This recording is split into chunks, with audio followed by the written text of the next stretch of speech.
Aghan Odhiambo, well known as Jojo, and I also have a label called Jojo Records.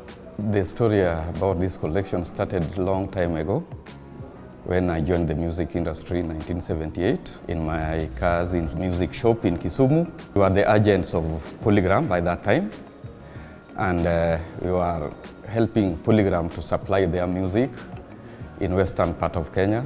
We had one shop in Busia, another one in Migori supplying Tanzania, and Busia supplying Uganda. I was entitled to be given maybe one copy each of every release of all the records being supplied to us so that I can listen to the music and make the orders.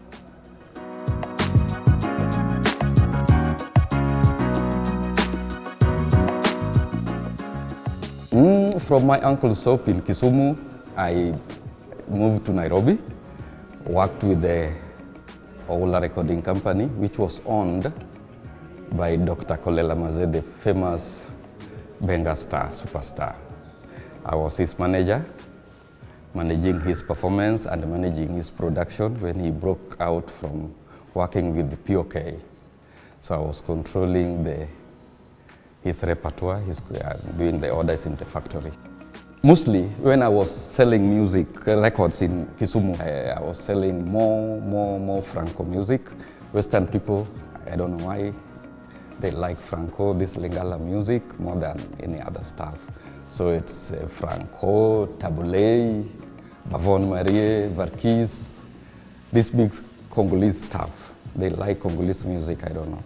But people buy them a lot more than any other stuff in Kenya. I'm also a DJ, I'm DJing, and I only DJ vinyl records because of the original sound. It sounds very more original with a lot of bass in it. The CDs, yes, they are good, but they don't have the original sound. They are more lighter. Yeah, that's why I like vinyl records. Most stuff I'm playing when I'm DJing is Kenyan vinyl, but these ones are not really all Kenyan. We have Congolese, we have people like Bob Marley, reggae. I don't play reggae. We have people like Bonnie M, Commodos. No, I don't play those kind of stuff. I play purely Benga music in all my playlist. I think jukebox came around maybe late 70s, towards 70s, I think 70s, early 70s, up to 80s. They were used to be installed in clubs, in bars, where people drink, and they fill it with records. You just put in 1 shilling and you press and select the record you want to play, and it will play for you, and people are just queuing to make the music play in the clubs. There were no DJs, there was nothing like DJs playing in the clubs.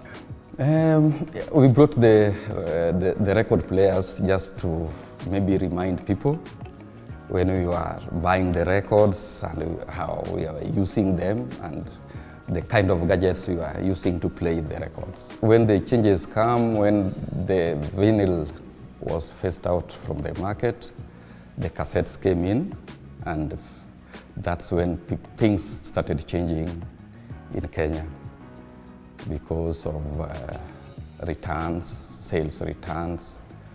Records were a bit more difficult to pirate, and the cassettes were really very easy to pirate, and then the business of the record started coming down. Until today, then from cassettes to CDs, it was more worse. Then now we have the flash disk and so on, and soft copies. It's terrible. Yeah, you cannot make more sales, physical sales for the music. It was my dream for many, maybe 5 years back. I usually travel to Europe, and so I saw one vinyl exhibition in Europe, in Germany, in Berlin, and I was just like, I have to do one in Kenya. And I think this is the first one maybe not in East Africa, but maybe in Africa to happen, the vinyl exhibition. So I was like, I'll do it one day. It was also a very difficult process of selecting these records to bring here, because I have almost 6,000 LPs. So I started selecting these records 1 month ago, and I invited several people to my house to come and help me to select these records. And every person, when you invite somebody, selection, he give you a different selection from somebody else. So it was like, let me just close my eyes and do what I can. And I selected 500 LPs. Yes, and it was a big challenge. So we started thinking different ways. Then I contacted my friend, Aghan Odero Agan, and we started thinking about it. We did some practicals outside before we came here, and Aghan called his friend Manya, I think it's called Manya, and Manya helped us to do all this work here. Yes, this is the great work of Manya. I want the audience to maybe to see what happened before, and maybe mostly for the young people. They are calling these records big CDs, which is very funny. And people, they are curious to see them, and they even taking photos. And I'm very happy when they are taking photos with these records, because they will remember this for many, many years. So I'm looking forward to, maybe the vinyl will come back in the market. In Europe, the vinyl are coming back, and they are making good sales, even more than the CDs.